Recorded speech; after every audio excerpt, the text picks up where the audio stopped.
There has been a lot of fake news regarding the crisis in Ukraine. The Ukrainian Defense Ministry published footage claiming to be of a Ukrainian fighter jet shooting down a Russian plane. But some Twitter users realized that this footage was actually created in a video game called Digital Combat Simulator World, developed by Eagle Dynamics and originally posted as a YouTube video, as confirmed by Reuters. And this is just the tip of the iceberg when it comes to social media disinformation about Ukraine. So let's look at a few examples.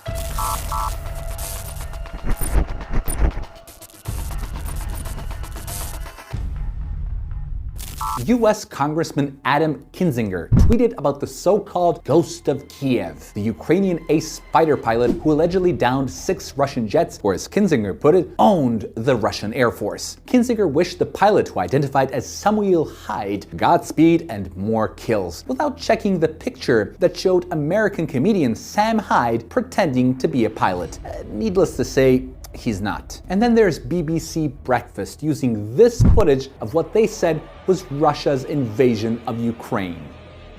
But in fact, this is just old footage of a Russian military parade rehearsal near Moscow from May of 2020. You also probably saw images of Ukrainian President Zelensky in full military uniform bravely fighting off the Russian advance in the country's capital Kiev in person. But in fact, the photos were from April 2021, when Zelensky was inspecting Ukrainian troops in the country's eastern border, nowhere near Kiev, of course. But in this horrific video, we see what many media outlets described as a Russian tank purposefully swerving off course into oncoming traffic to squash a Ukrainian civilian in Kiev. Miraculously, the driver survived. But many people on social media spotted that it wasn't a Russian tank, but rather a Ukrainian armored vehicle, noting it was probably an accident. And of course, you must have seen this viral video of a Ukrainian father sending his daughter off to safety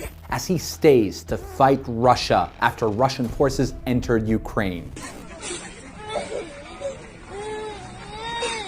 The media pounced on these heartbreaking images without saying that the footage was actually filmed before Russia started its military operation, after the breakaway leaders in Donbass advised evacuation. The girl is being sent to Russia to seek refuge rather than fleeing their forces. There are so many more examples, but the most telling are the tons of fake images circulating online of Russia bombing Ukraine that are actually images of NATO's bombing of Yugoslavia, Iraq, and others. It would be impossible to show them all, but it is ironic, isn't it?